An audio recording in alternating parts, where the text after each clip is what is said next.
Is that yee? We getting it, boy. What's good? You know who it is. It's your boy, Jay in the Bay. Your baller back again. Smells like football season. Yo. Whoa, whoa.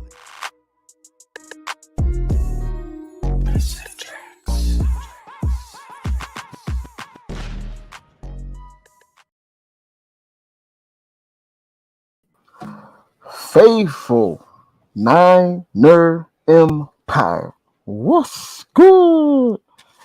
Welcome back to Straight Out of the Bay. We have Bay Area Baller 18 in the house tonight. We got Rich Kelts in the house tonight. And of course, we got Jay in the Bay. Amin is with his fam, but we know he is here in spirit and we wish him well. But how's everyone doing on this Labor Day holiday? Hopefully you guys were able to take some time off from work. And hey, we're talking about 49er football. We're only 6 days away from kickoff versus the Pittsburgh Steelers in Pittsburgh.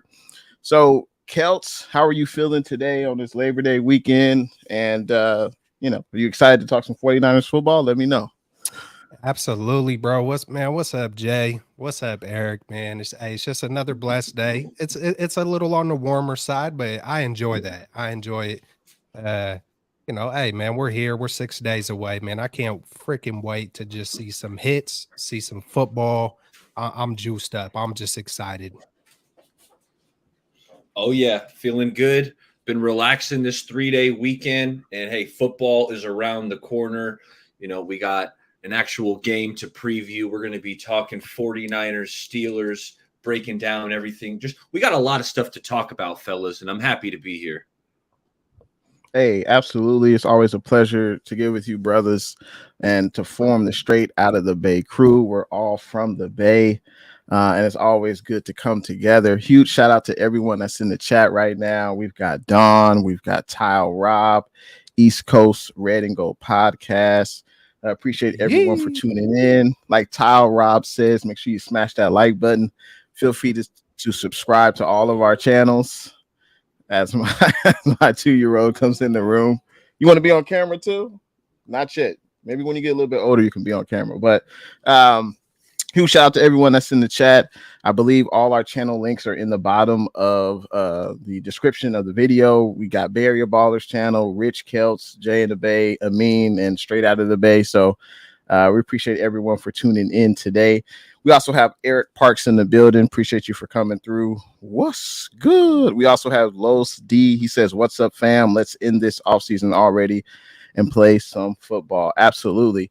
Well, I guess we have to get into the most compelling topic, I guess, number 97. One of the greatest players in the NFL, one of the best edge rushers in the NFL. And we got to talk about Mr. Nick Bosa. Nick Bosa is yet to sign his contract with the 49ers. There's not been much communication back and forth. It seems like these negotiations are much different than when Debo wanted to get his contract extended.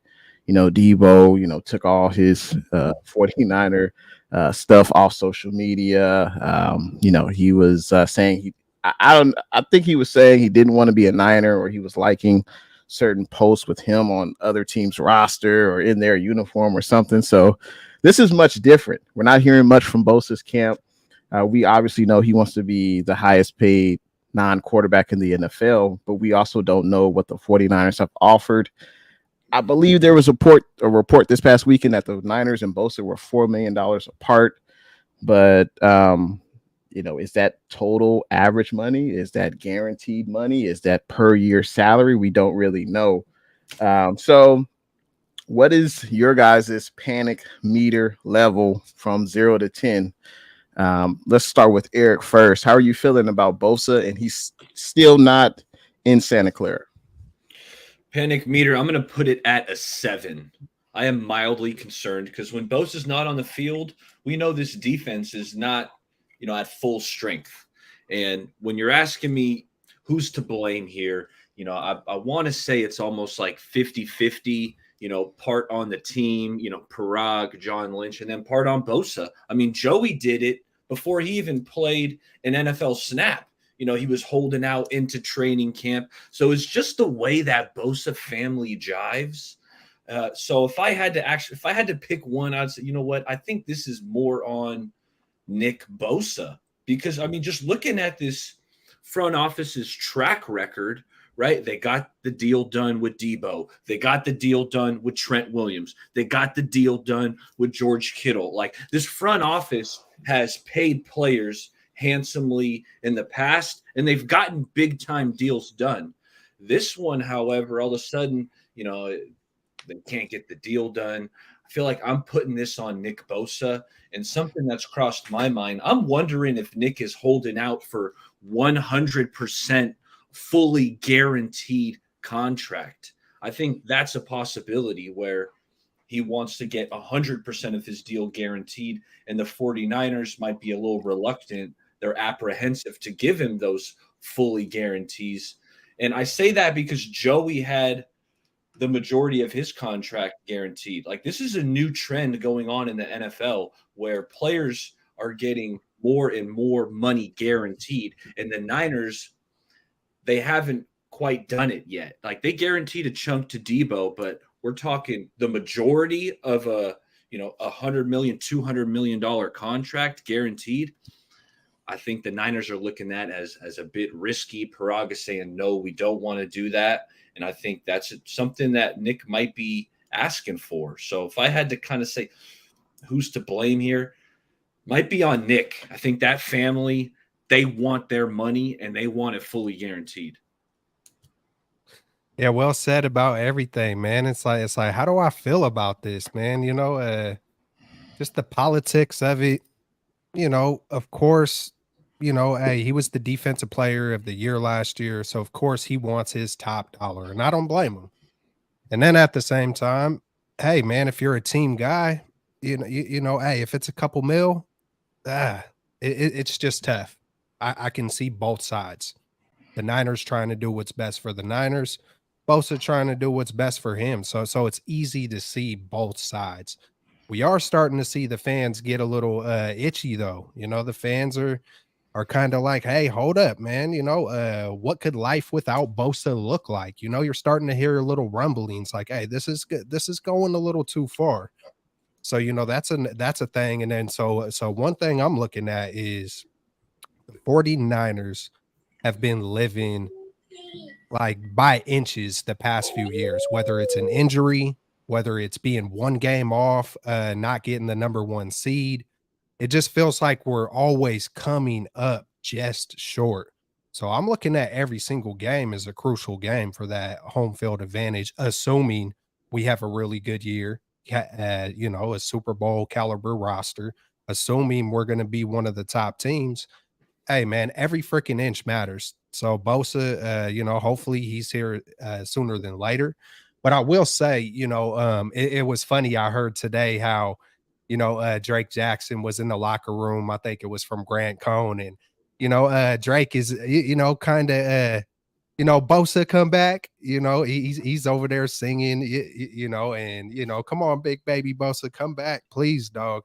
But I think I kind of look at that like they're having fun about it. I look at that kind of like, hey, we need you. We want you. At the same time, if I'm a player, I'm licking my chops and I'm relishing the opportunity if Bosa isn't there. A Cleveland Farrell who his talent hasn't been completely, lived up to the hype of his talent. So if I'm a player, if I'm one of those players, playing the same position as Bosa, I'm licking my chops. Hey, give me an op. So I think inside the locker room, I don't think it's a major concern, but I do think for the culture and the community of the 49ers, there's definitely been way too much drama heading into one of the most optimistic times of a season. In the beginning of the season, you don't want a lot of this stuff floating around. The trade with Trey, Nick Bosa, like y'all said, this has been one of the longest contracts that's just dragging on. So it's like, hopefully they could both get it together. whoever's the blame on, and come to an agreement and we see him playing. But I wouldn't be surprised if he doesn't play. Or who knows? At this point, maybe it could be a couple weeks, but we'll see. I'm hoping he doesn't want to miss out on game checks because right now he hasn't been missing out on money. At least from what I understand, the Niners can and will kind of waive these training camp fees or the missed preseason games. But the NFL game checks, they can't waive those. So I'm hoping maybe that's the incentive or some additional incentive besides the multi-million-dollar huge contract we know Bosa is about to get. I'm hoping he doesn't want to miss game checks, and that's going to get him back in the building here within the next few days. I'm hoping. Hopefully. Hey, let's go. It's Super Bowl or bust, man. Let's go, Bosa. Hey, speaking of game checks, yeah, I think he's scheduled to miss, I think it's $992,000 if he misses week 1. And I'm not 100% sure if that amount is able to be refunded by the Niners. I'm not sure. Maybe someone in the chat or one of my I don't bros think here. that one is. That one's not refundable. So I think clearly the 49ers have the advantage, as usually management have in these player contract squabbles.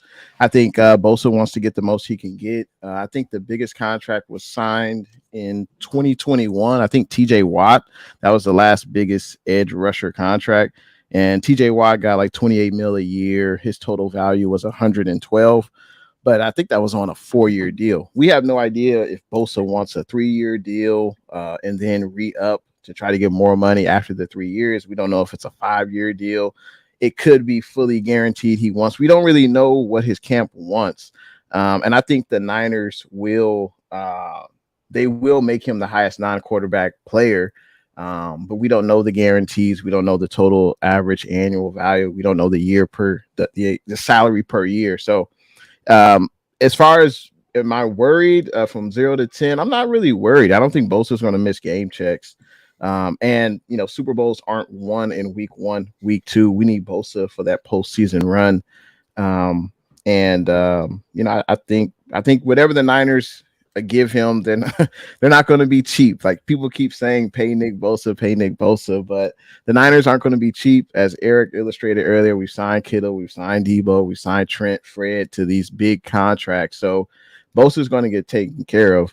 From a locker room perspective, of course, guys, they're not going to count other guys' money. They know it's a business to the NFL, but I honestly, I'm kind of disappointed in Bosa. I wish he would have been here in camp. He didn't have to practice, but I think his teammates, especially the edge rushers, the defensive line, definitely could have been picking his brain throughout camp. So that's disappointing to me. And I don't know, has Bosa ever been a captain? I'm not sure, but that's definitely not a leadership quality. And I know if other players would have done that, miss camp, and granted, Bosa's not really talking on social media, which is a plus, but he's still not there. So that's definitely not a leadership quality to me. That is disappointing to me. But hey, if he's bringing down the quarterback on Sundays and wrecking havoc, we won't even really remember any of this. So the ball's in Bosa's court. I'm sure the Niners are giving him a deal that, it's not going to be lower than TJ Watt. There's no way the Niners are going to come to the negotiation table with a deal lower than TJ Watt that was signed 2 years ago. Like, they're not going to do that. So it's up to Bosa, man. All reports are saying he'll be ready week 1 in Pittsburgh. So we're just waiting to see him put pen to paper for that contract. Lowe's D says if a team offers 2 firsts and a second and an established player now, do you do it? What say you, Kelts? For Nick Bosa, would you do that? Man, I've been sitting there looking at it. Only the first half of this sentence. I didn't see the established player part, but I was like, heck no, man. I want a couple players right now, Super Bowl or bust mode. Hey, Bosa is a massive deal for if this is going to happen, regardless of what he did. Because I threw out a tweet the other day saying, maybe, or, I've said quite a few times too, maybe he's going to have more gas in the tank for the playoffs. Last year, he had no sacks. I believe the other playoff run, he had 4. The Super Bowl run, I think he had 4. But just, and he was wreaking havoc in that Super Bowl as well. But last year, he didn't do a whole lot, but I think it's because he he went after the defensive player of the year. It reminded me of the Warriors in, what was it, 2000, the year where we went 73-9. We went so hard that regular season, broke the record, and ran out of gas in game 7 and couldn't score a point with 5 minutes left. It's reminiscent to that to me, to where that's the biggest positive I could see of him being out right now. But like you said, Jay, the leadership quality, everybody was going hard on Debo. Let's trade him at the draft, all this noise. And understandably, when you start scrubbing stuff off your social, that's a huge thing. When you scrub something, okay, you That's a don't want to big be deal. here. You don't want to be here, huh? You took it to social media, huh? So I could see all the sides of it. It's a lot of noise. Hey, man, it keeps us 49ers locked in, glued on the freaking screen, updating all the updates all freaking off season long through. They find a way to make sure we're locked in, and it is what it is, man. I can't wait for football, man. So to your man, hey, 2 first and a second and a proven player, man, depending on that proven player, hell yeah.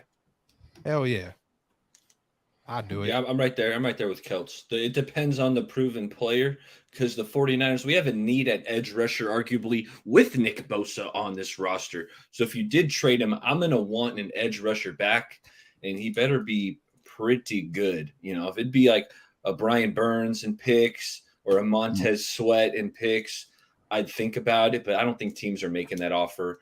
Bosa, he's off limits, but Los has the right idea. That would be the kind of trade it would have to be if you did move Nick.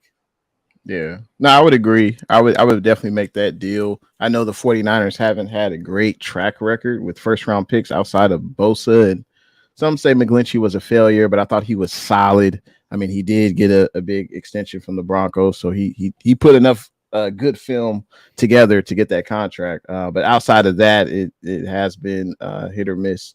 But yeah, I would definitely consider that at this point, especially if you don't want to pay him what he's demanding. Hey, you may have to make a tough decision, and the Niners have definitely done that before. So 49ers, they did hold practice this week. We definitely got to get into that. Obviously, Wednesday will be a crucial day for this squad. Pretty much if you practice on Wednesday, you're more than likely going to play.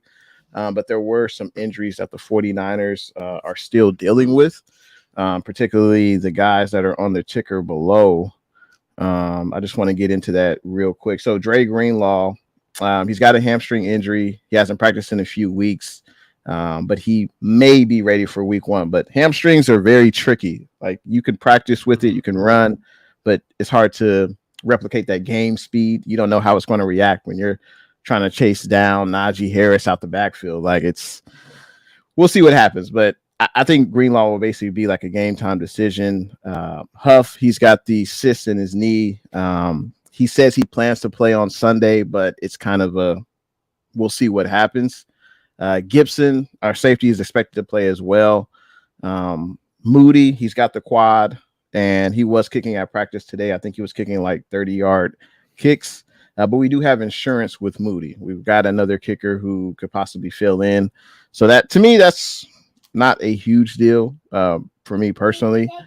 Did you guys have? Hey, Jay, your audio. It's still out, my man. We lost Jay's audio, but I'm concerned about the safeties. I'm concerned about the safeties, right? Tayshaun Gibson, Talanoa Hufanga. I mean, Huff's knee, it was concerning what I was reading about it. I'm not sure. Even if he's out there, I don't know if he's going to be at full speed.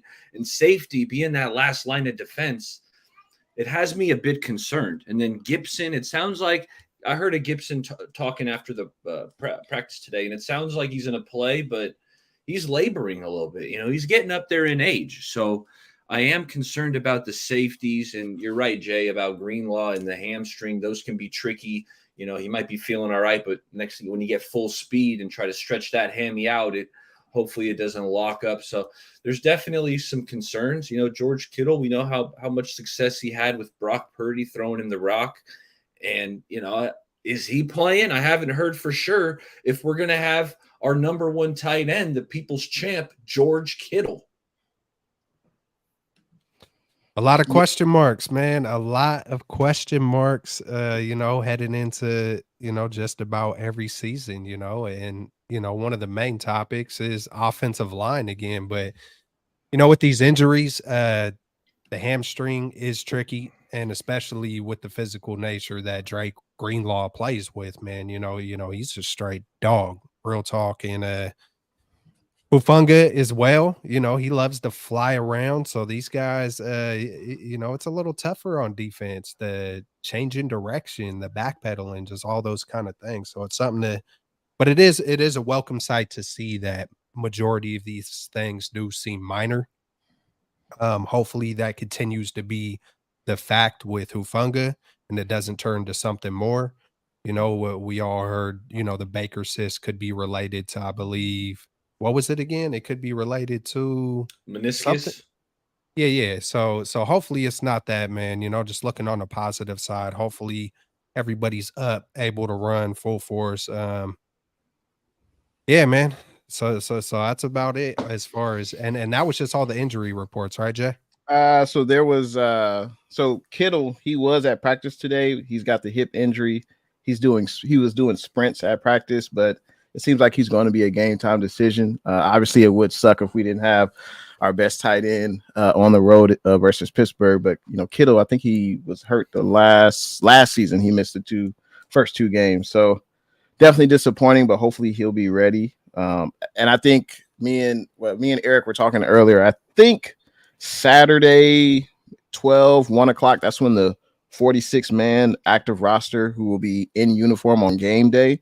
I think that article gets put out on Saturday, so that'll definitely be something to see because a lot of these guys seem like they're game time decisions, and that's also something else I wanted to talk about, the roster, because we definitely added a few players that I was a little surprised at, but it could be because we have these injuries and we need those guys to be up and ready to go.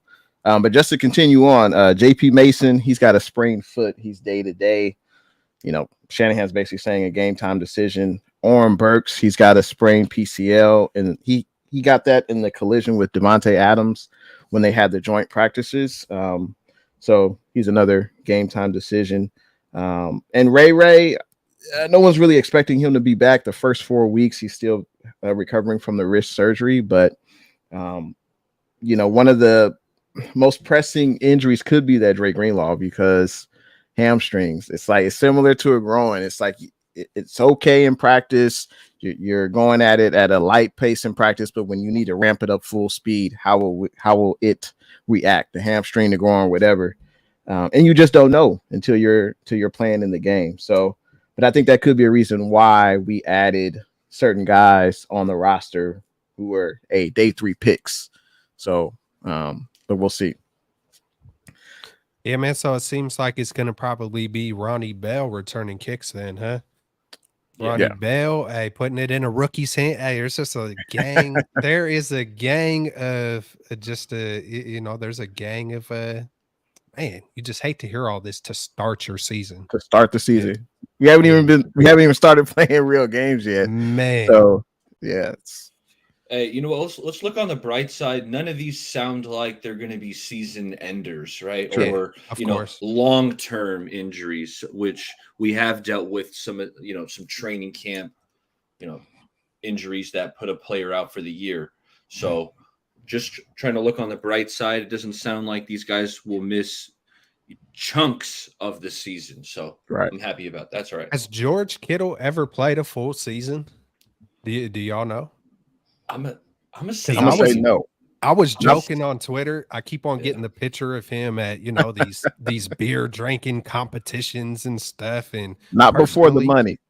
personally, as a guy who has drank a lot in my life, I don't drink anymore, but hey man, it'll really slow the process of healing, and it baller. I love it. Hey, take one for me, bro. Take one for me. But hey, real talk, man. It slows it down. Real talk as a Yeah. professional athletes. Ah, shit. You know, yeah, man, as professional athletes, man, who knows what they do when it's football time. But I would like to think, even if you're doing it a lot throughout the months of the off season, it catches up to you. It catches up on the aging process and the immune system and all those kind of things. Draymond Green actually came out, I believe it was this last year, where he's like, "Hey, man, I had to put it down. I want my kids to be able to witness some of my prime. I want to put together a couple of more good years, and it's not going to happen if I'm not going full throttle with my nutrition and all those kind of things." So, hey, it's something to kind of look at. Facts. What the F Kittle doing drinking Bud Light? Chaptown Izzy. Yeah, no. But in regards to Kittle and the games he's played, I mean, he only really had one season. That was in 2020, where he just played 8 games. Like every other season, he's played at least 14. But he definitely gets banged up often, it seems. He's he's a wrecking ball. So Right. of course, you know what I'm Right, saying. and it's fair. That's the way he plays. All gas, no breaks. He doesn't usually get tackled by the first tackler. He's running over guys. So I gotta say, what's good to everyone that's in the chat right now. We appreciate everyone contributing through the stream, through their chats. We got Sacktown Izzy, Blue True, Mark Graves. We've got G Rod. Sean Tuber, appreciate everyone in the stream right now. Lowe's D, MBS, we appreciate everyone tuning in. Feel free to hit that thumbs up button if you guys are enjoying the show on this Labor Day weekend. We've got to talk about something that was wrapped up. I think it came out the day after our last show, which was the 49ers final 53-man roster, which included 6 rookies. And I think some of the injuries that we just talked about could be the reason why we added 6 rookies to this roster. But just a quick roundtable, were there any surprise roster additions? Were there any surprise roster cuts? Let's start off with Eric. Anyone that surprised you that they made the roster? Yeah. The first guy I was surprised about who made it was Nick Zakelj. We kind of outlined some of his struggles throughout the preseason. I mean, he looked small out there, in my opinion. He was getting beat kind of left and right. So the one guy who I was kind of like, whoa, he made the roster. I thought it was a guy, Nick Zakelj. I thought you could sneak him onto the practice squad, but no, he made the 53. I was surprised about that. And then surprise cuts. There's a few. I don't want to take your guys's, but I'll start off with the offensive lineman out of Hawaii, Ilm Manning. I thought he looked good. He was an undersized left tackle, but he was just getting the job done. I mean, he played against the Broncos. He went up against Randy Gregory, who's been in the league for a long time, and he was walling him off and really did a good job. So that's one swap I think I would have made. I would have kept Ilm Manning and tried to get Nick Zakelj onto the practice squad. Man, nailed it, man. Hey, every single snap I seen, I don't know if I seen Ilm Manning take a bad snap. I mean, every other time he's chopping folks down like Mr. Miyagi, like real talk, man. I mean, he had an arsenal with it. He would lock on and chop, and you would see dude just getting knocked off. It didn't matter who it was, when it was, how it was. And the thing that's interesting to me is they don't like him at tackle, but they put him at tackle and he exceeded expectations. They wanted him at guard or center, but never put him there. So it's just a massive head scratcher to me. It had me saying, what was training camp for? What was preseason for? I don't understand it. I know my eyes aren't lying to me.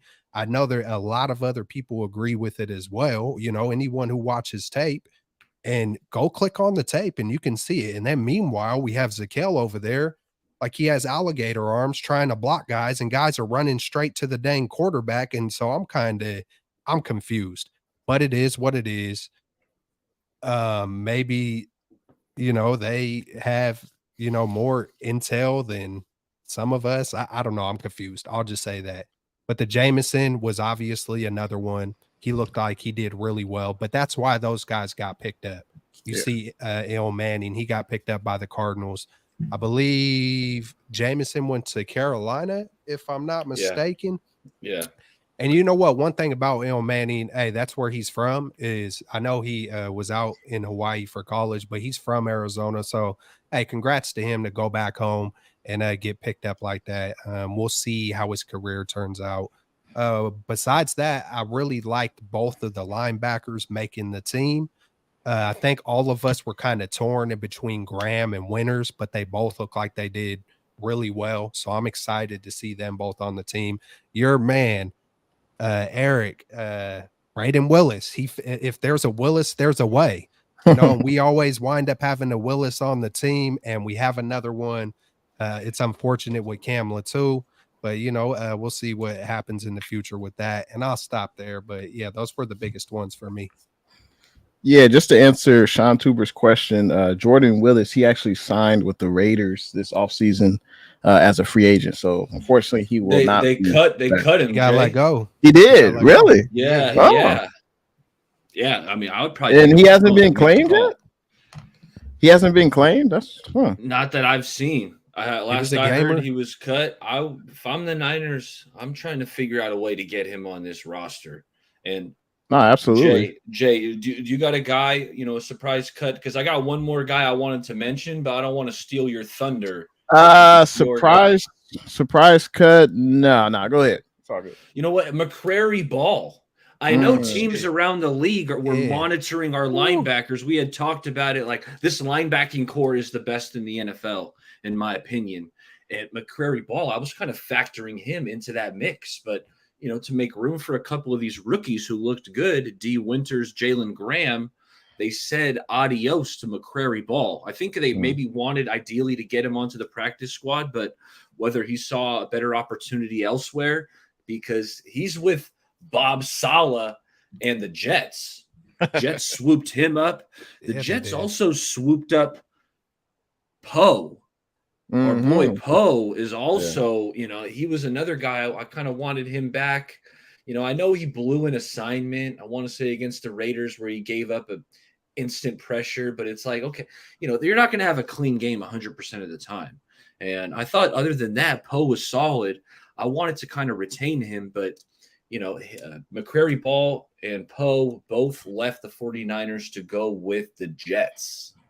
I feel like the Jets might be getting kind of slept on lightweight, man. It's they got talent on defense. Big Quinnen Williams. We know Robert Wilson, Hall, Roger. And you're bringing in Aaron Rodgers. So the Jets. They're not in that upper tier. They're not my first tier of like Super Bowl contenders, but if you want to go like kind of surprise teams who have a chance at winning something, I think the Jets are on that short list. I would say this player was not a surprise that he made the roster, but based on where he was drafted, I was surprised he made the roster. And I'm talking about Ronnie Bell. Obviously, he passed the eye test. He proved he belonged, especially with this wide receiver group. He was a guy that, showed that he could get the yak yards, and that's clearly what Shanahan wants from a wide receiver. And he definitely showcased that this preseason. So he not only is he a yak guy, he also contributes on special teams. I think his best game was versus the Broncos, 10 catches, 172 yards. 78 yards of yak. So Ronnie Bell definitely was a surprise. Like, he shouldn't have been a 7th round pick. I think that's pretty clear.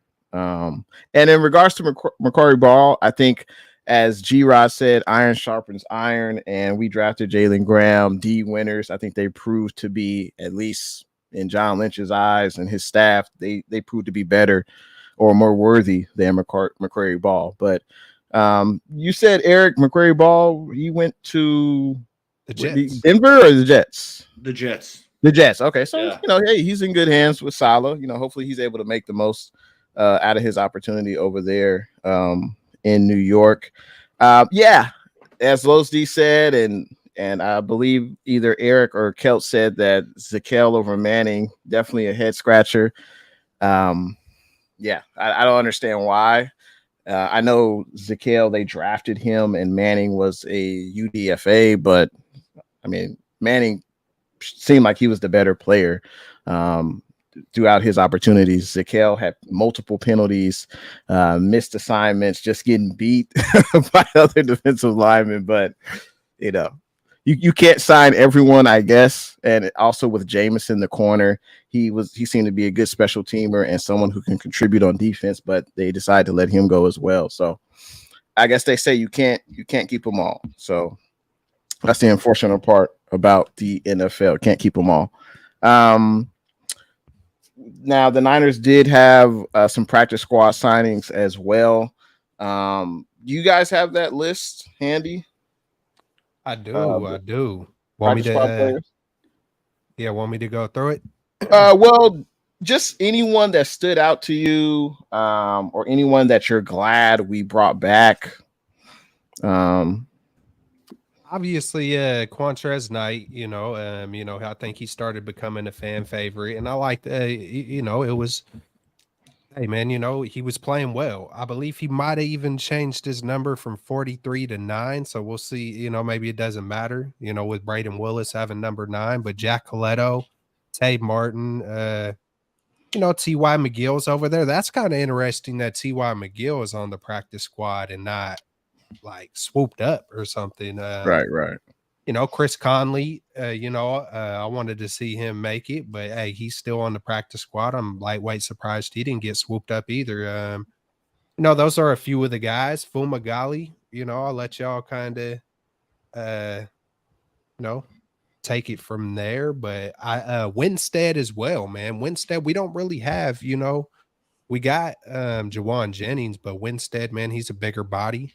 He seems talented. So yeah, man, we'll see. Hey, I I really like like. Go ahead, Jay. Okay, I was just gonna say I like that we brought back Jack Coletto. I think he could be the future, fullback next year. I know Juice's contract. I think the Niners have it out in the contract. They could cut him, but I think Jack Coletto has shown that he's a jack of all trades. He can kind of do it all at the fullback spot. I like that we brought back Chris Conley.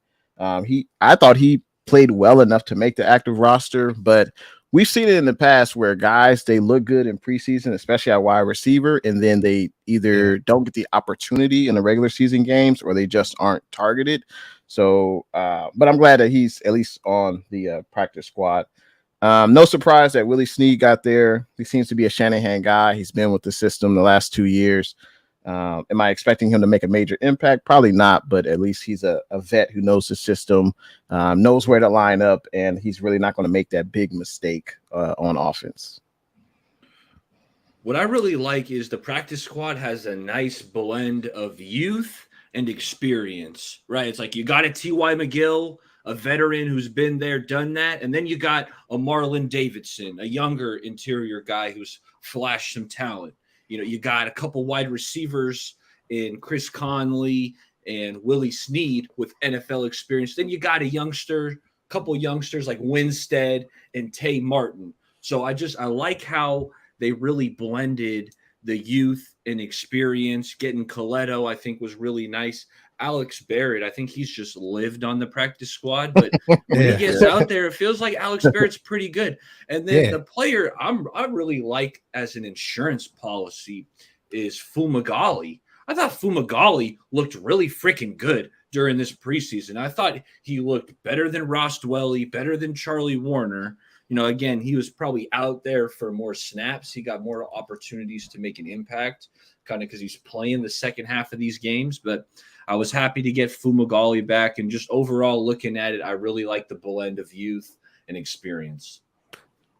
Absolutely. Well said, Eric. Hey, and don't they get a lot more work on the practice squad like throughout the year? Aren't they getting like a gang of work compared to like third stringers and stuff like that? I think they're getting similar work. I think Okay. they're all because they're in the team individual, the positional drills. They're all doing them together, I would imagine, and I think they're all getting quality work. As a backup Right. or a practice squad. Because I was just gonna say I like the fact, if that is the fact, of them getting more work, because hey, we know it's a brutal NFL season. We know injuries happen, and sometimes some of these guys might have to step up. And like you said, I like the mix of developing some of these youngsters, but then you got the vets that you can kind of lean on too. Like I wouldn't be super stressed out if we needed a Conley or a Willie Snead to come up and play a few games. And kind of the same thing with Kittle as well, man. We got a few tight ends, and we'll see how it all pans out.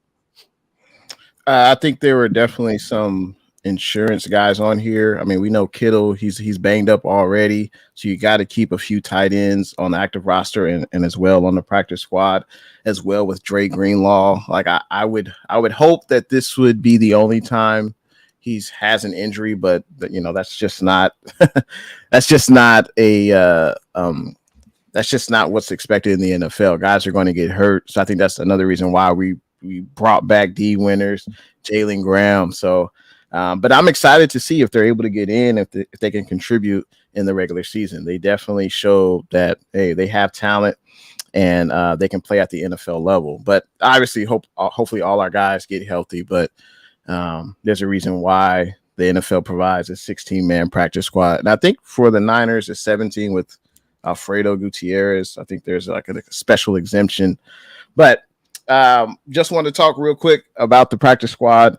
I need the chat's help on this next question. The 49ers did release their schedule for the uniforms that they're going to wear this upcoming season. I would love to hear the chat. Like, what's your favorite 49ers uniform? Of course, you've got the standard red, standard white, and then you have the two throwbacks, the home and away. I would love to hear what the chat feels.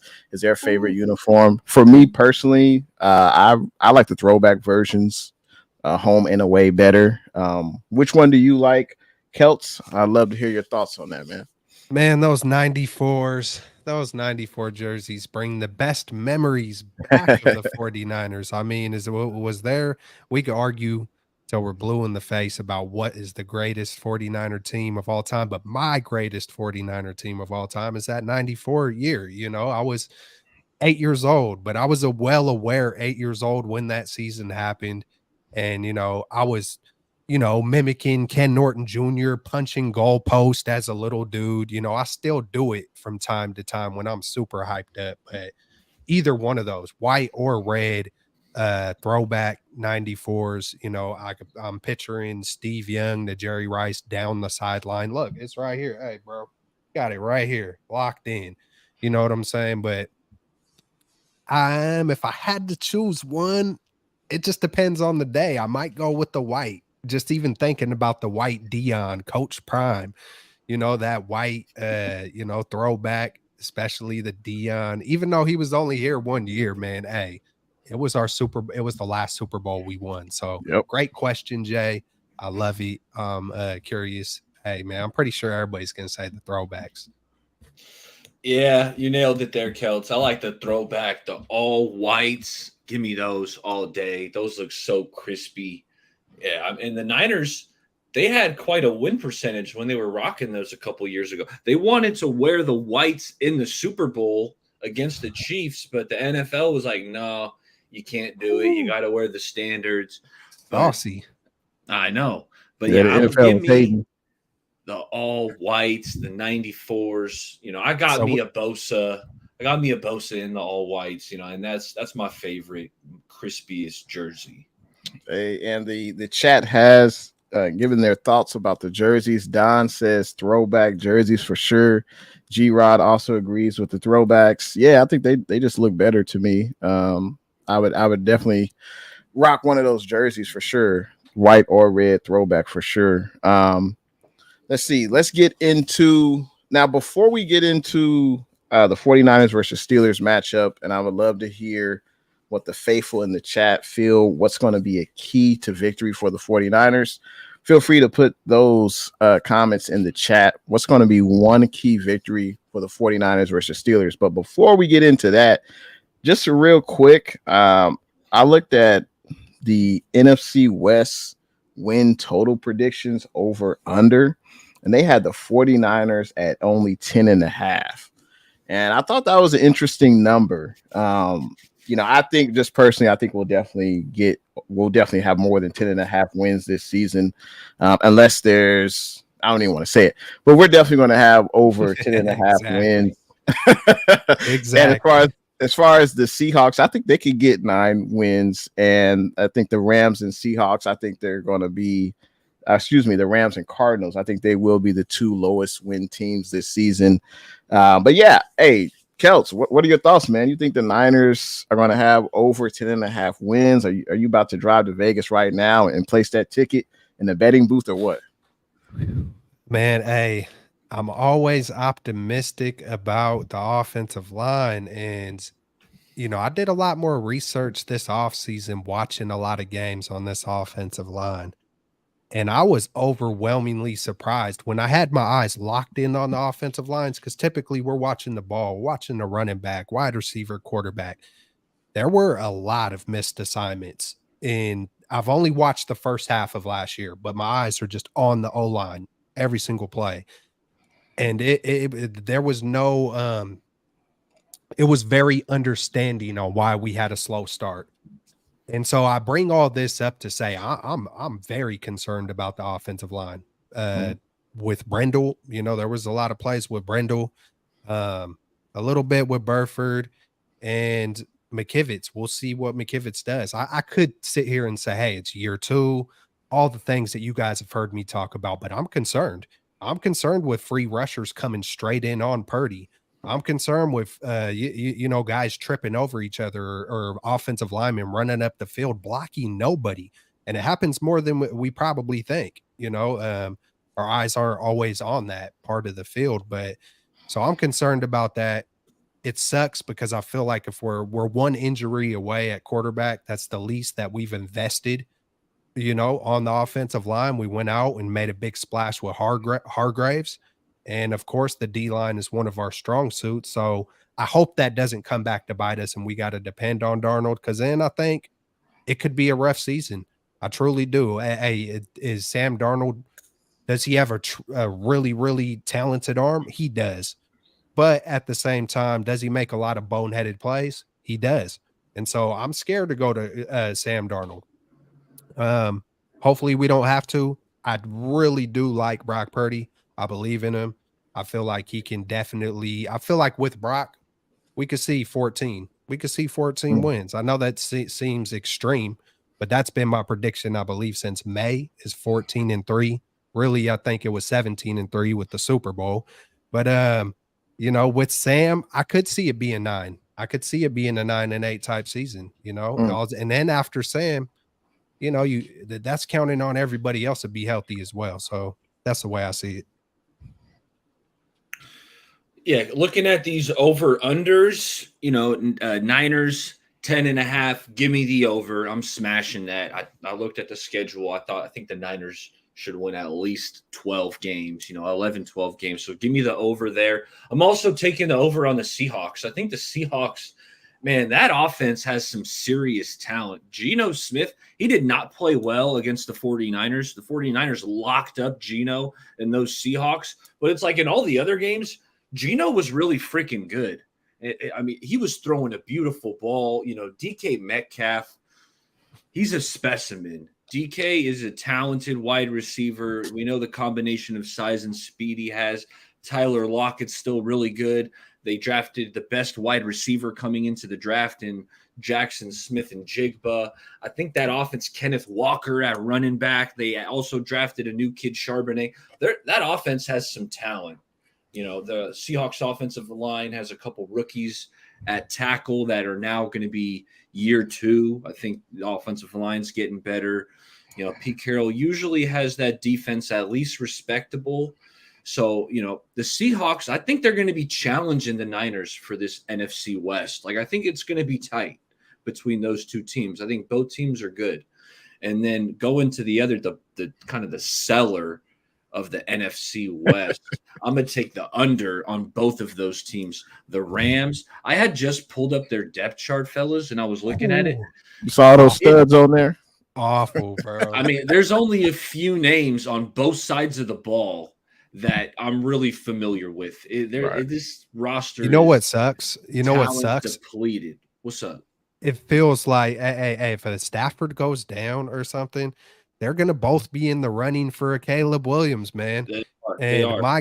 my God, if he winds up in the NFC West with all the quarterback controversy we've went through the past few years, hey man, it's this year and probably next year where we better go get it and we better go take it. You know, that's all Yeah. I'm gonna say on that front. Yeah, we just gotta hope that someone other than these two teams are gonna finish worse than whether the Rams or the Cardinals. And then the Cardinals, fellas, they don't even know who they're starting at quarterback this weekend. They don't know. I know. Josh Dobbs, Clayton Tune. I wouldn't be Yeah. surprised if they completely go into the tank. I know Jay had mentioned earlier that Kyler Murray got his extension, but I wouldn't be surprised if they're apprehensive to bring Kyler back because they're like, hey, you know what? We want a shot at this rookie quarterback coming out of USC. And the Cardinals, I think they're winning maybe 2-3 games. I think they're going to be in the running. So, yeah, I'll take the over Niners Seahawks. Give me the under Rams Cardinals. Hey, I completely agree. Great points, especially with the Seahawks offense. You know, they definitely got better this offseason. So, you know, they're gonna be an interesting team to face off with during the regular season for sure. Niners versus Steelers, week 1 in Pittsburgh. I would love to hear a key for victory for the 49ers versus the Steelers. Mark Graves says heavy dose of CMC in Pittsburgh. I think we can all agree with that, gentlemen. That's for sure. Also, Los D says he versus Steelers get TJ Watt blocked and stopping Steeler running game. Absolutely. I think we had one more. I think, let's see.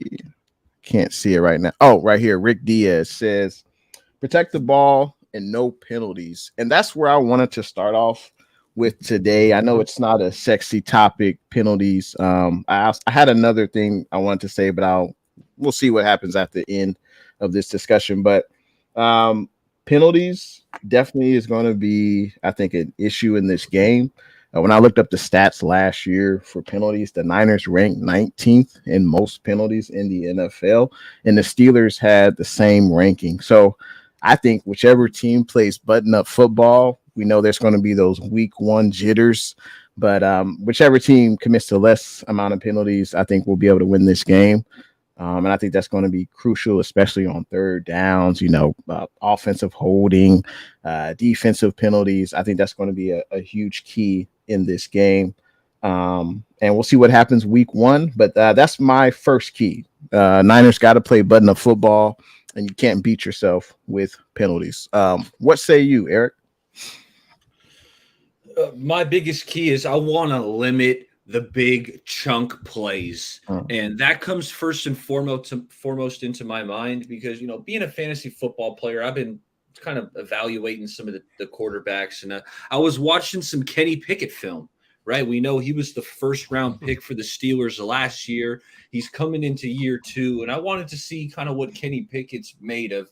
I was watching his tape. Couldn't help but notice this guy loves chucking the deep ball to George Pickens, the big wide receiver out of Georgia. He throws it 50, 60 yards downfield and just gives Pickens a chance on a jump ball. And whether it's Diamador Lenore, Charvarius Ward, those boys better be prepared to play the ball in the air because Kenny Pickett was unloading deep balls to George Pickens. And if he catches a couple of these, those could be backbreakers. You know, it could be 3rd and long or, you know, 3rd and short, whatever it is. Mm-hmm. The big chunk plays can be backbreakers, and Kenny Pickett loves throwing it up to George Pickens. So the key to the game, these DBs got to be on point, you know, locate the ball and get that pass breakup. Absolutely. Well said, Eric, man. Hey, I've also been watching the Steelers, mainly the offense, and I've been really, really locked into some of their bigger games last year. I actually went and watched the game, the Steelers versus the Falcons, because we lost to the there was reasons why I was watching certain games. I watched when they played the Eagles just because they're a really talented team. Watched them versus the Falcons because they beat us, even though we didn't have Bosa, Hargraves, Armstead, yada yada. My point is I diagnosed quite a few things. It feels like when they're in shotgun, they're gonna be passing the ball. When under center, they're gonna be running the ball for the most part. I've seen them run some jet sweeps. I've seen Pickett, it's reminiscent of Brock Purdy where he's sneaky athletic. He will scramble and he will pick up. Don't let him out. Don't let him out the pocket and pick up those third downs. So I think my major key of the game is third downs. Third freaking downs. The money, I call it the money down. This is where you get paid. This is where you get off the field, or this is where we've seen Brock Purdy come in and just easily go down the field, whether it's dinking or dunking. It doesn't matter how you do it. He comes in confident and he's coming in getting down the field. And we seen last year what he did in the red zone. All of a sudden, last year we heard Ayuk, oh, man, 23 points a game. What the hell is going on here? Kittle, 23 points a game. We seen when CMC came, it all kind of changed with Garoppolo, but it felt even more comfortable with Brock Purdy. It feels like we need to score touchdowns, not rely, hopefully, maybe because we're in this kicker situation, it'll force Shanahan to not play as conservative. Go for it on fourth, score freaking touchdowns. Don't play no games. Go for it. Shoot the shot. Hey, go all in. Go all in with them. Go all in with the real deal. Score touchdowns. Get off the field on third down. Those are my keys. Hey, And well said. I also wanted to mention the Steelers tight end. I don't know how to pronounce his name, but Pickett loves going to him. And I was like, I'm interested to see Warner. Don't be surprised if Warner gets an interception, man. Playing possum on a good play and just striking for a pick because he loves to go to that tight end, man. Yeah, Pat Fryermuth. Pat Fryermuth, good player, and then Deontay Johnson is out there. Like the Steelers, they got some weapons on offense. Absolutely, they certainly do. I gotta say, what's good to Seahawks Eddie? Thanks for tuning in to the stream tonight, as well as everyone else. I love to see everyone in the chat, participating in the show. I love to see that. But I think it kind of starts and ends with Najee Harris, the Steelers running back, Bay Area kid. The Niners are definitely going to have to slow him down. Now, what's going to be the 49ers run defense this year? I mean, last year, this was the second ranked rushing defense in the NFL, only behind the Tennessee Titans. We only allowed 3.4 yards per carry, with an average of only 77 yards per game. Now, we did have Charles Omenwehu, Jordan Willis, and Samson. So those three players won't be on the team this year. So what's gonna change, or was the preseason really a blip, or will that be a trend? Because in the preseason, we allowed basically 600 rushing yards combined in those three games. So, will that trend continue into the regular season, or was that just a blip because the starters weren't in, for a majority of the game? That's what I'll be definitely looking at. Will we be able to slow down Najee Harris? Can we keep him under the 100-yard mark? That's something we did pretty frequently last year. So definitely be keeping my eye on the Steelers running game. And did you guys have another key? So will I. People told me that fantasy football might change the way I look at football. This is my rookie season, and just so happen I do have Najee Harris. So, hopefully he goes for 200, but they don't score a damn point. Here, I'll say it like that. Yeah, it puts a different perspective to watching the game because I have the Steelers tight end in fantasy as well. So it's like, I want you to do good, but not so good where you beat the Niners. So it's funny how that will play out this year. G-Rod says that Harris was only averaging 3.8 yards per carry last year. And hopefully I'll take that right now against this 49ers defense come Sunday. But we were giving up a lot more yards per carry throughout the preseason, but hopefully it was just because our starters weren't in there. Obviously, we brought over Javon Hargrave, but he's not known as a run stuffer. He's known as a pass rusher. So, hey, I'm intrigued to see what happens, and we're going to soon find out. The Steelers have upgraded that offensive line as well. So that's something to, hey, to be honest, facing the Niners, man, hey, I could care less about fantasy football. I hope Najee doesn't do a damn thing. But hey, when you flip that tape on, that 3.8 could be lightweight deceiving because Najee, hey, he's a baller, man. Hey, I don't know. He's a tough runner.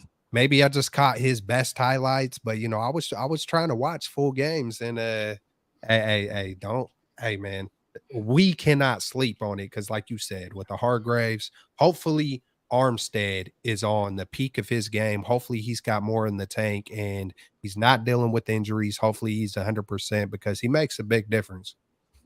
No, I got a key matchup, Jay. Now, do we have a matchup segment or should I spill it right now? Let's get into it. Absolutely.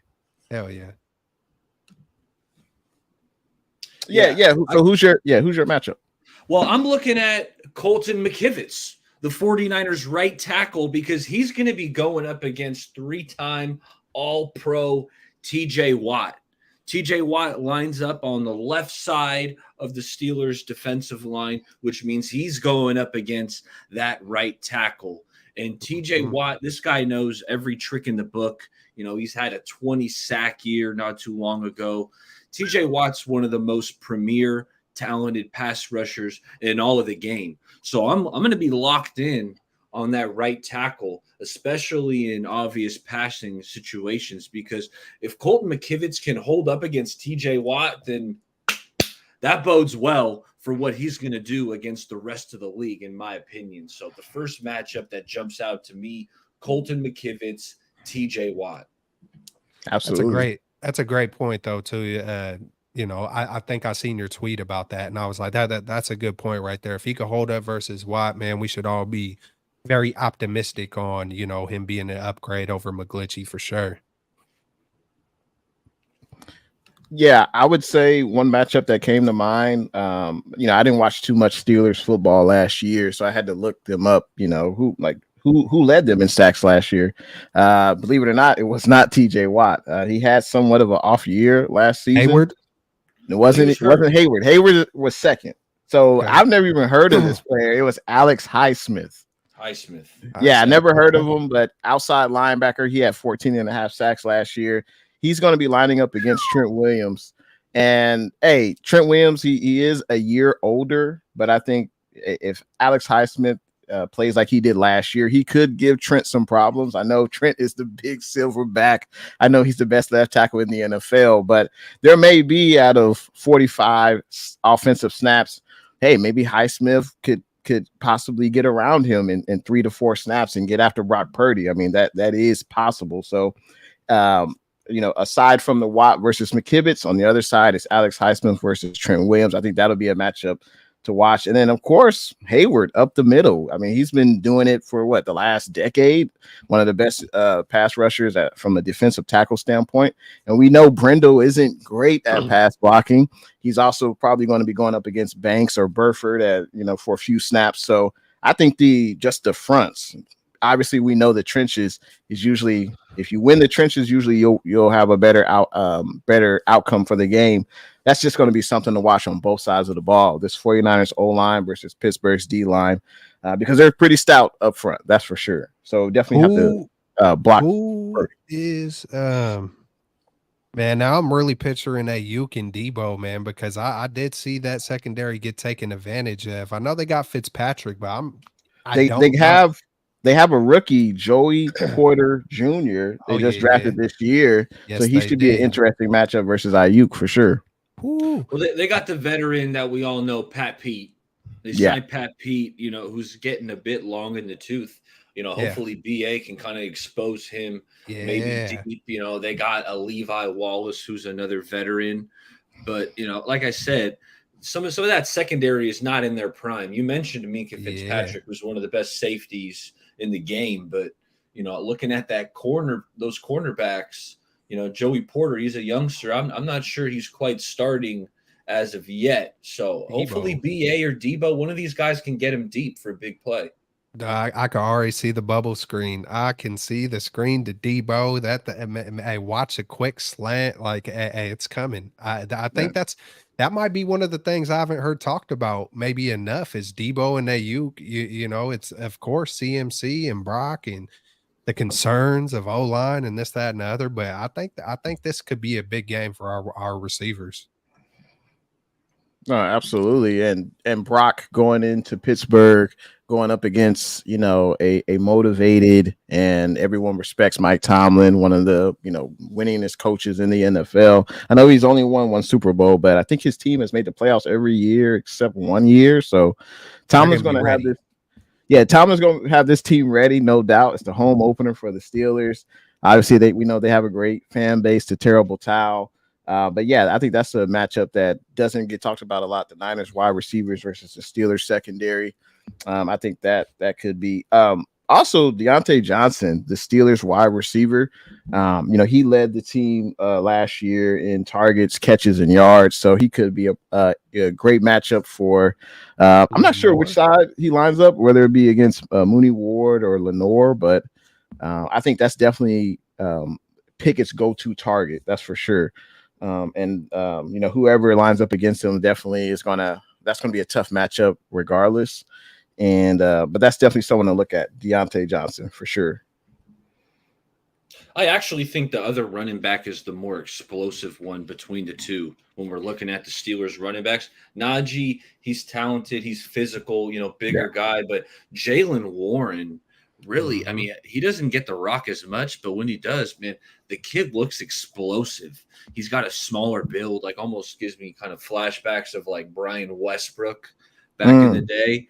But when I'm just looking at, who looks more dynamic with the ball, Jaylen Warren, I think, keep your eyes peeled. When he's in the game, don't let up just because Najee, took a couple plays off, because this kid, Jaylen Warren's really talented.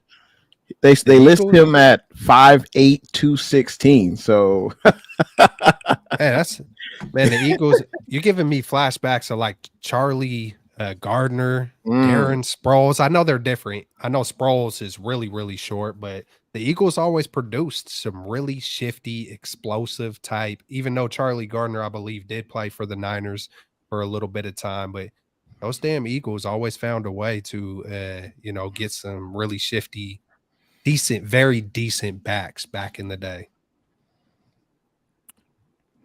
Any other matchups? Hey, man, special teams. I think special teams is going to play a key part. Jay is always on the special teams, whether it's kicking. I think it's more about making the least amount of mistakes. Hey, let's play efficient. I think that really bit us last year versus Chicago with penalties. If I remember correctly, I think we had some pretty big penalties. So, hey, man, let's limit those mistakes. Of course, the trenches are always a key, but you don't want to shoot yourself in the foot. You want to be locked in. And like, y'all were saying, Tomlin, he's going to have these guys ready, man. He's going to, he's one of the best in the game. And, yeah, man, I'm juiced up, though. I can't freaking wait for it, to be honest, to see some real football.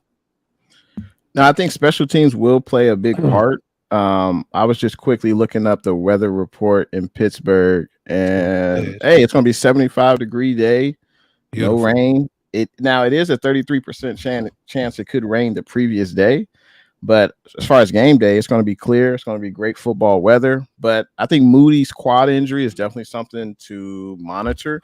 I'll be interested to see Saturday at noon if he's on the 46-man active roster. Will he be suiting up, or will the gentleman we signed earlier this week will be suiting up? Forgot his name. I think it's Matthew. Right. Yeah. I just looked up his stats. He's 40 of 46 on field goal kicks, and I think from the 50 to 59 range, he's like 4 of 6. So, I mean, it sounds like he's a professional kicker. He was on the Steelers because I remember when I was Right, watching right. Pickett, when I was watching Pickett and the Steelers, when I was watching them, I seen him banging field goals in versus the Falcons. Some key field goals, I believe. That was a big Yeah. reason why they won. And hey, man, so you know how it is with storylines, man. Hey, will we see a game-winning kick by Wright versus the Steelers in Hopefully freaking we don't. Honestly, hopefully we don't. Hopefully it doesn't come down to that. I know the Jesus Niners are only God. favored by 2.5 in Pittsburgh, but I think that would be honestly not a worst case scenario, but I just wouldn't want that. Not in Pittsburgh, especially with Moody being injured, and now we have a basically not a rookie, but we have someone who wasn't even signed to a team this offseason. Kickers is weird. He's a good field goal kicker, it seems like it, but he was still on the street, which is weird. But hopefully it doesn't come down to a field goal game. Hopefully not. Who's the Steelers kicker now? Boswell. Boswell. Okay. Boswell. He's an accurate kicker. He's almost like a younger Robbie Gold, where he doesn't have that big boomer. He's not going to hit you 55 plus, but within 50, he's usually pretty accurate. One thing I'm watching, it's not necessarily like a player matchup, more as it is like a schematic matchup. I'm expecting the 49ers to have a lot of the quick passing game going. Yeah. Part of it is because of, TJ Watt, Alex Highsmith, some of these defensive players we talked about. So I'm looking at the quick hitters, which if the Niners block them well, the tunnel screens to Debo or the jet sweeps, if the Niners block it well, it could lead to some big plays. But on the flip side, one of the keys I would say for the Steelers would be like to limit the yak yards, rally to the football. Steelers would have to tackle well. So that's one aspect I'm looking of, because I'm expecting the Niners to kind of ward off this pass rush, to have a lot of quick hitters, some screens, some slants. So if the Steelers tackle well and kind of limit the yards after catch, I think that would then kind of favor the Steelers to limit, the offensive success of the 49ers. That'd be so dope to just see at some point in time, Purdy just go super deep. At some point in time, just connect with BA. Because I'm thinking of them biting, screen here, short to CMC there. And eventually at some point in time, just, man, hey, you had me smiling thinking about it. Hey, rally to the ball. Cover one. You know what I'm saying? Stack the box, and hey, it wouldn't surprise me. It wouldn't surprise me if he hits him for a cool 35, 40 yarder. Yeah, I'm excited to see a slim down Debo. I mean, Debo said it himself. He hasn't been this in great shape since his rookie season. So I'm excited to see what that looks like. He did look a little shiftier, a little quicker, a little faster. So I'm excited to see him. And of course, CMC. If Kittle doesn't play, I mean, Dwelly looks solid. I mean, he caught everything that was thrown to him. So he's a professional receiver. I guess they just need to target him when Kittle's not in there. But I'm excited. When do they ever do that, Jay? When do they ever target Ross Dwelly? They never do. He'll catch the one or two targets that go his way, but they don't target him. I wouldn't expect this to change. If Kittle's out, that means more opportunity for Debo, for Ayuk, for CMC. But Ross Dwelly, it's not, sometimes, if Mark Andrews misses a game for the Ravens, you can get excited about their backup tight end, who I'm blanking on, but he's really talented. But it's not the same for the 49ers. If Kittle's out, I don't expect Ross Dwelly to get these targets. It's almost like Juice is the second tight end, though, kind of. When I'm really watching all the plays and I'm watching all the formations, it feels like Juice is kind of like, that tight end, but then he's not getting targeted a whole bunch either. He does a little wheel route here, once every couple games. But God, who was he? I slipped my mind. I had a point, but maybe it'll come back to you. I was just going to mention maybe they should target Dwelly. I know it might sound crazy when you have these other studs, but kind of target a guy who the defense isn't expecting. Like obviously, if you have Tebow, Ayuk, CMC on the field, those guys are going to get the majority of the targets. But maybe on a 4 to 6 yard curl route, and he may be open. Hey, just give it to Dwelly. You know he's going to catch it. He's not going to run away from anybody, but at least he'll catch it.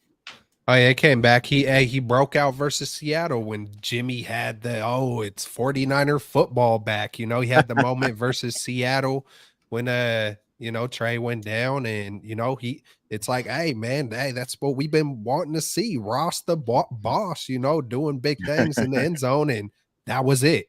He had his shining moment, and that was it. Done. Like, who knows? Hey, maybe we see Brayden Willis, man, just freaking come through, and hey, that would be cool. That would be I'm cool. thinking by the second half of the year, Rich. I'm thinking by the second half of the year, Brayden Willis is really going to get some more opportunity. I'm not thinking early on in the year.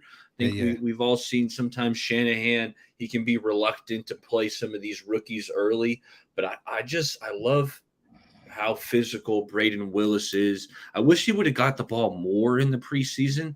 I don't think he got it a ton, but I like what I've seen from Brayden. I loved what I saw on tape of him at Oklahoma. And Brayden Willis is a guy, I think he's going to kind of jump the depth chart. Right now he's tight end 4 on there, but I think by the latter half of that year, he's going to work his way up to be tight end 2. Yeah, and just hey man, as long as we're not blocking TJ Watt with Charlie Warner, I think we're gonna be all good. Hope so. Hey man. Hey, but we did see versus the Chargers. Hey, they got just as close of doing to Purdy. Yeah, bro. Hey, so it's like, hey, hopefully we don't see Purdy got to step up. Hey, step up, Purdy. Hey, you better protect yourself. Hey, man. Hey, and I've talked quite a bit too, man, on Purdy running east and west. Every time I seen him running east and west last year, he protected himself, threw the ball away, or made a positive play. So I'm kind of, I know it's easy to say, hey, man, you keep doing that, you're going to get yourself killed. Well, every time he did it last year, he did not get himself killed. I think that's his way of, but you also need to step up. But with a guy like his stature, maybe East and West is his bread and butter. Like I said, I didn't see anything negative come from the East and West from my perspective last year. That's something to keep in mind. No, absolutely. I gotta say, for those that are still in the chat, I would love to hear your thoughts on a 49ers versus Steelers score prediction. Feel free to lead those predictions in the chat. And fellas, we're about hour and 20 minutes in. We talked about the latest 49ers news, talked about what to expect versus the Steelers. We're all geeked up for the game, but we have yet to give our score prediction for the game. So let's start off with Kelts, man. What are you thinking? Well, do the 49ers win or lose, and then predict the score? Man, I want to just be over the top. I want to be realistic, and I feel like, man, first game of the year in Pittsburgh, I could see it being a 3-point game, but I'm gonna flip the script on it. I see a lot of predictions in the 20s, low scoring. I'm gonna flip the script, and hey, man, if I'm wrong, I'm wrong. But at 33, 17 49ers. Wow. And does Bosa play? No. What say you, E? I've been waffling on this one. I got to be honest. I've been going back and forth. I think this Pittsburgh team is pretty talented. We've highlighted some of the players that they got on this roster. I think it's going to be a tight ball game. And this 49ers team, they've started off slow. They started slow last year. I think it's going to be a tough road game against a rowdy crowd. And I'm going to say it here first. Hey, I'm doubting my squad. I hope they prove me wrong. I'm thinking 23-20, the Steelers win. And I this is not what I want to happen, but I'm just looking at it. And I think the Steelers, we talked about some of these weapons they got on offense. The 49ers have been kind of slow starters in the past. I don't think this offense is going to light the Steelers defense on fire. So I do think it's going to be relatively low scoring. I think it's going to be really tight. Might be a field goal game. Which kicker is making his kicks? And, the Niners, they're not going to go 17-0. All right. So they're going to lose a few of these games. And I got week 1 right now. I got it as an L, 23-20. Wow. Steelers. Prove me wrong, fellas. Prove me wrong. Hey man, with the Super Bowl team, they better be. Man. I want to see it. I want to see it. If they are a Super Bowl team, you better take down Pickett. Hey, Pickett. Hey, I watched the film. He lightweight looked like a different, a different version of Brock. You know what I'm saying? But if the hype is real 49ers, you better beat, as Jay in the Bay would say, you better beat the brakes off of the Steelers. I don't care about Tomlin. I don't care about the steel. This ain't the steel curtain. This isn't the Terry Bradshaw and Franco Harris and Lynn Swan. You better go in there and own it and take it. No more of this start slow. Jimmy isn't here. I want to see the real deal Purdy. I want to see the refreshed Debo. I want to see CMC. We're scoring 33 points a game last year with Brock Purdy. I know versus Dallas, it didn't look so well, but is this the Dallas defense? I don't know, but I'm ready to see the real deal Holyfield, and let's go. Let's see it. Let's see and it, Eric, man. Is Bosa playing, Eric? Bosa, yeah. Bosa's playing limited snaps. I don't think they're going to have him go full bore. Week 1 signing late, but yeah, limited snaps. I think the Bosa deal gets done here within the next few days. And another thing that's contributing to me picking this loss that I want to harp back on, actually, Kelts brought it up previously, and it's the fact that Kenny Pickett is mobile, fellas. This guy can run, and I think he's going to, we know the 49ers, maybe not so much last year, but 2-3 years ago, mobile quarterbacks gave this defense serious issues. Hey, Mariota did it last year with the Raiders.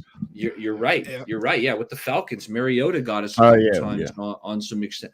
But yeah, so Kenny Pickett also brings that mobility aspect, and I could see a couple crucial third down situations, and Pickett kind of escapes, breaks through the line, and kind of has these back-breaking third down conversions with his legs. Not saying I don't want this to happen, but I can just see it happen because Pickett, man, this kid, he can move. I mean, Pickett is a first-round pick, and he went to the University of Pittsburgh.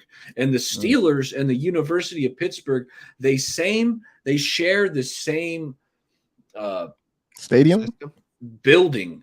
They're in the build, like their practice facilities are together. So the Steelers, when they drafted Kenny Pickett, they had a really good idea of the player and the person. And I like what I've seen from Kenny. I think he's going to have a lot of times these year 2 quarterbacks have a big step up in production. Like, I'm not saying he's going to be Joe Burrow, but just one example is Joe Burrow going from year 1 to year 2. He was a superstar. And Pickett, I think he's going to have a big jump going from year 1 to year 2. Yeah, I think that jump starts week 2, but not week 1 against the 49ers. I like it. Pickett's mobility, though, that could be a huge factor in this game, especially on a third down. I think the 49ers are going to have a QB spy on him because that could definitely burn us. We saw with Mariota last year. We saw with what's his name? Stidham? No, Stidham was last year with the Raiders. Yeah, Mariota was with the Falcons. So yeah, I mean, we've seen mobile quarterbacks burn us. So that's definitely going to has to be a point of emphasis for Wilkes in the defensive meeting room this week. You got to pay attention to your keys and don't allow the quarterback to make a big play. So. But I think Bosa plays this week. I don't think he wants to forfeit $1 million. Granted, I mean, the guy probably is going to make 130. So what's $1 million, right? But I just don't think he'll miss a game checks. So hopefully he plays. But I think the Niners win this game. I like our offensive weapons better than Pittsburgh, and there's no doubt Pittsburgh is talented on offense. They're talented on defense, but I don't think we get off to a slow start this year. I think, hopefully the the hype with Brock Purdy is real. Hopefully, it just wasn't a blip. Those first 7-8 games. Hopefully, this is a trend, and he continues to, you know, be a professional in this offense. He just looks super comfortable to me in the offense. Yes. He makes his keys, he makes his reads, he's strong with his throws, and he doesn't usually make the big mistake. So I think if he plays within himself, gets the ball to his playmakers, which we have a plethora of, I can see the 49ers winning this game in Pittsburgh, but it's not going to be an easy game. It's going to be a tough game. But I see the Niners winning, I'm going to say 27-21 in Pittsburgh. And chat, if you haven't already gave us a score prediction, feel free. I know Mark said he had the Niners winning 28-17. So feel free to let us know in the chat how you're feeling about the game. And gentlemen, were there any other topics we didn't hit tonight? I think we nailed them all, man. I'm trying to think if there's any, big news. So that would mean that Bosa would need to be here pretty much by Wednesday, right? If he's gonna, Bosa would have to probably sign by Wednesday if he's gonna. That's a good question. I'm not sure what the deadline would be for that. You would think before Saturday, because then he'd have to be on the active 46. So, but yeah, I don't know. I guess that would be the final deadline, right? Like maybe Friday night, Saturday morning, maybe. Hey, but man, it's obviously, gonna be a lot of interesting things to look at. And then I think G-Rod said a while back, hey, what's up with Steve Wilks? How is Steve Wilks going to look? Yeah. Without Bosa, are we going to see Fred Warner out there like this, blitzing? Hey, we've all been kind of calling for Fred Warner. Why don't we see more Fred Warner and Dre Greenlaw blitzes, man?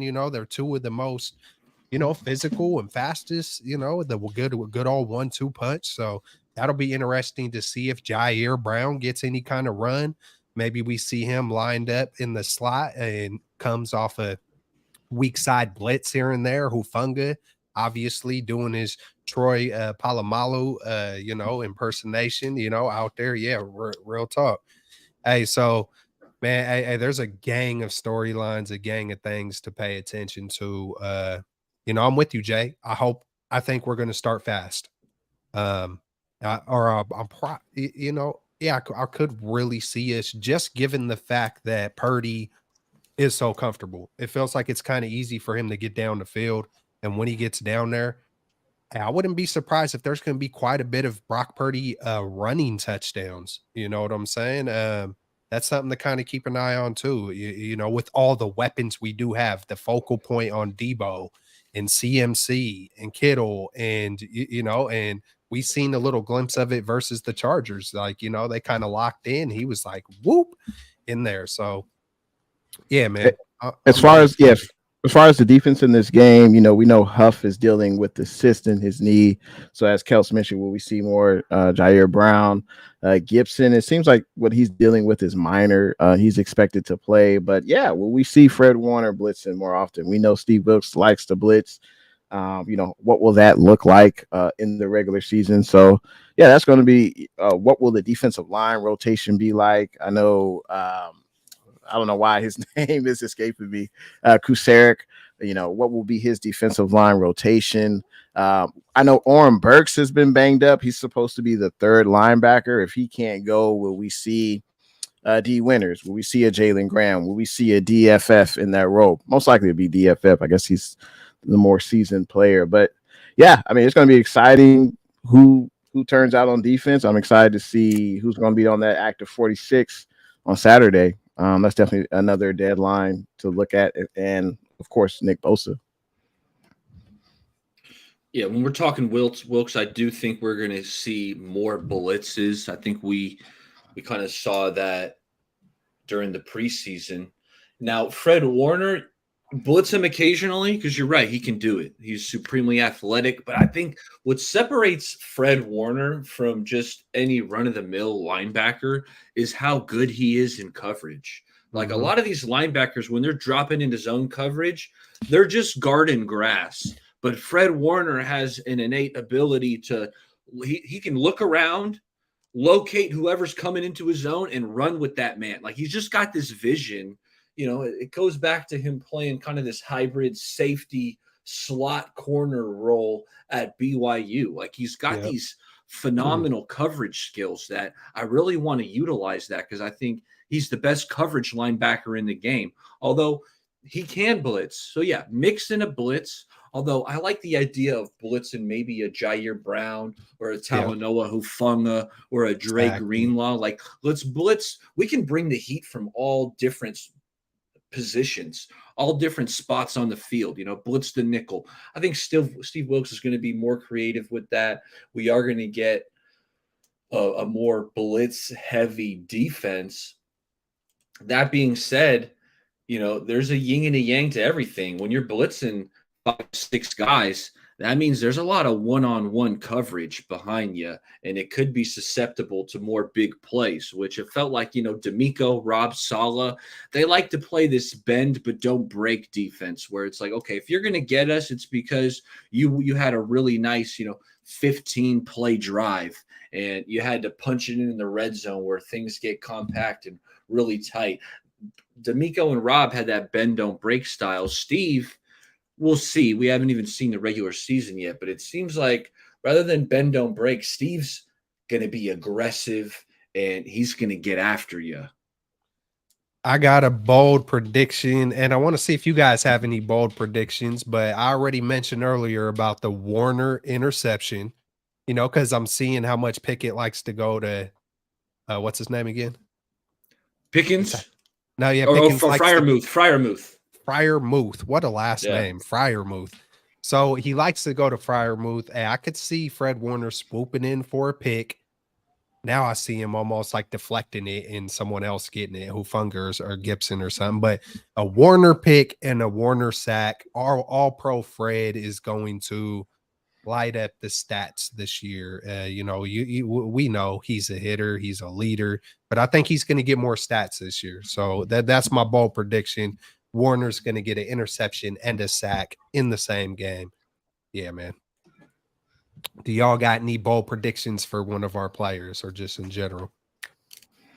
I'll go with, I don't know if it's necessarily bold, but I'll say Deebo Samuel is the player of the game. I say he has like over 100 receiving yards. He gets a few carries.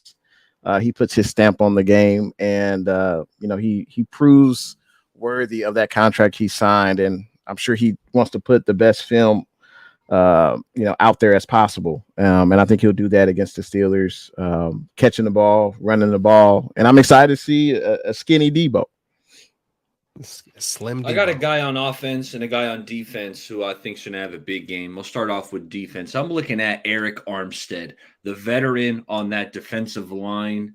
I think he's going to rally the troops. Whether Bosa plays or not, Armstead, he's the veteran of that defensive line, kind of the outspoken leader, if you will. And I think he's going to lead with his gameplay. I think he comes up with a sack.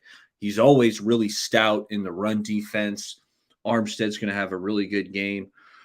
Offensively, I'm going BA. I'm going Brandon Ayuk to have – I think he's going to have a long touchdown. I'm expecting the Steelers defense to be really kind of locked in on Christian McCaffrey in the run game, as well as the quick passing game we were talking about, the screens to Deebo. The Steelers, remember, game one, teams have been scouting, especially for their week one opponent. That gets extra scouting. So I feel like the Steelers defense is going to be really well prepared as to what the Niners might want to do on offense, kind of shutting down the quick passing game or attempting to shut it down. And what that's going to leave is one-on-one with Brandon Ayuk. It might be a double move. It might just be a quick slant where he gets the inside step, and then sometimes we see BA just catch that quick slant, and then he's gone. The BA, man, he runs the best quick slant or post or glance route, whatever you want to call it, these in-breaking routes where BA can just stick his foot in the ground, make a sharp cut. He's just so sudden. He's so fluid with the way he runs that route in particular. I think BA is going to catch that Steeler defense slipping. I want to pull up their linebackers. TJ Watt's an outside linebacker, but the interior guys, Landon Roberts, Cole Holcomb, I don't know a lot about those interior defenders, how good they are in coverage. I think BA is going to catch him slipping, big Same. play for a touchdown. Same. And another good point, because I brought it up earlier. Hey, watch all this little stuff open something up. When was the last time we really even seen Brock Purdy go deep? And in the limited times he did last year, it felt like it was a lot better than Jimmy Garoppolo. I'll say that. But I feel like the last time Purdy even attempted to really go deep was versus Washington when he completed it, when George Kittle intercepted it, basically. But it was on target to Ray or Kittle, simultaneously. But on tape, when you're scouting Purdy, I'm trying to think versus Dallas or even the Seahawks. I know he had a kind of record-breaking type game versus the Seahawks, but he didn't necessarily. Oh wait, you know what? He did try to go deep. He did try to go deep, and I think Ayuk just stopped running because it would have been beautiful. I think there was miscommunication, but there's not a lot of film with Purdy going deep, so we'll see, man. Well, let me touch on that. Let me touch on Yeah. that, Kelts, because you're right. But I feel like a lot of that is philosophical, and it's just not the Kyle Shanahan offensive way. Kyle Shanahan wants to create separation. What he does not want to do is lob up what I'm saying Kenny Pickett and Pickens do is throwing up just 50-50 balls down the field. Kyle Shanahan does not want to do that. He wants to generate separation. So I think that's part of it. That's part of why we don't see these, 50-yard bombs down the field or like back shoulder fades. It's not in the Kyle Shanahan offense. Like Jimmy threw a back shoulder fade, like, oh, it's a back. That was like just a pass that happened to be underthrown, and the receiver, like it looked like a back shoulder fade. But you don't see these 49er quarterbacks like have this Aaron Rodgers, back pylon, back shoulder throws. It's because Kyle believes in creating separation. So I think that's part of it. We don't see these 50-50 balls down the field. We don't see these back shoulder fades because those are contested catches, and Kyle wants to get separation. In regards to the defense, last year, I should say in regards to Kenny Pickett, last year he threw more interceptions than touchdowns. And I think the way you do that is you got to get pressure on Pickett. You got to get him where he's uncomfortable, and Wilkes will blitz. But what that does is it does leave your corners kind of on an island. So I think Demo Lenore is going to have an interception in this game. I think Pickett's going to have to get rid of the ball quickly, and I think Lenore is going to jump on a route. He only has one interception in his career, but I think he's going to start a new trend this Sunday. He's going to get one this Sunday and maybe take it to the house. So I think Demo Lenore could play a huge role in this game and in general with our corners because we're going to be blitzing.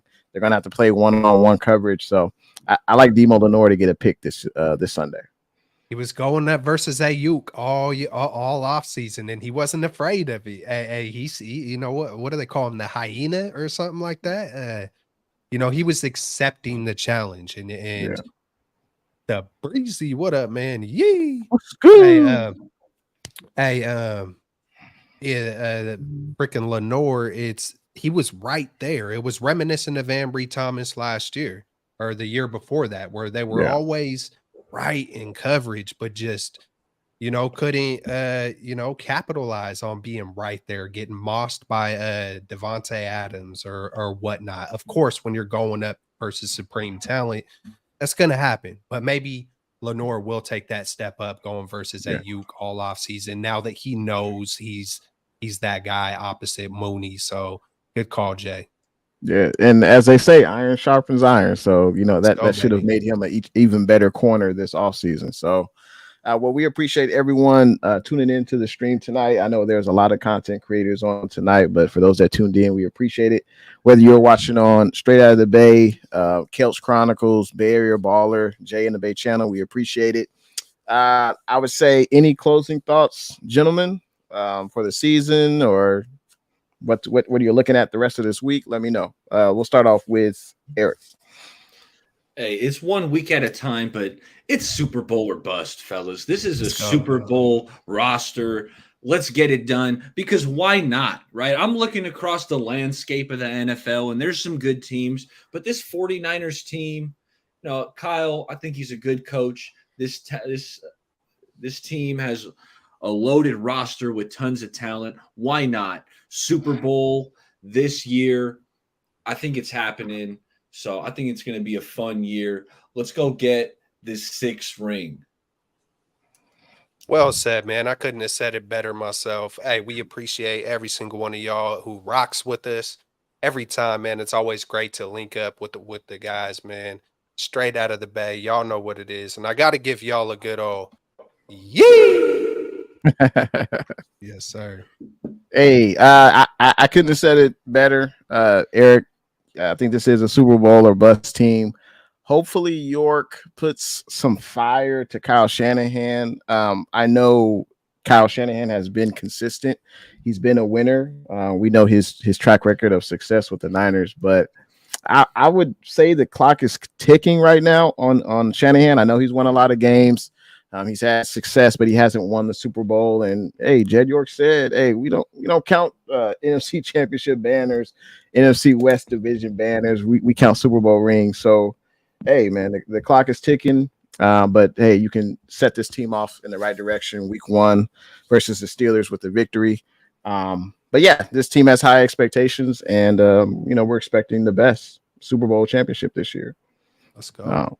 Let's take it. Take 6. Well, Take hey, 6. we appreciate everyone tuning in. We will be live every Monday night. We're going to talk about the time. It may change, but we'll definitely be every week. That's for sure. It's definitely going to be at least one day per week throughout the regular season. We'll be reacting to the Niners games, all the Niners news. So we appreciate everyone rocking out with the Straight Out of the Bay crew. And Amin, he should be here throughout the season as well. And we definitely appreciate his contributions. And it's always good rocking out with Eric, Bay Area Baller 18, Celts Chronicles. And then we will see Amin the Dream real soon. But hey, you guys have a great rest of your week. And hey, enjoy this out.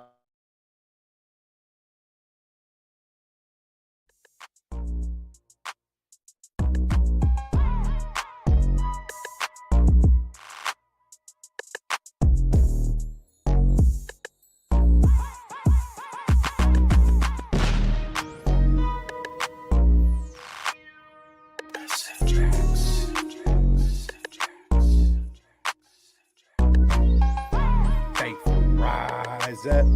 Yee. We getting it, boy. What's good? You know who it is. It's your boy, Jay in the Bay. Your baller back again. Smells like football season. Yo.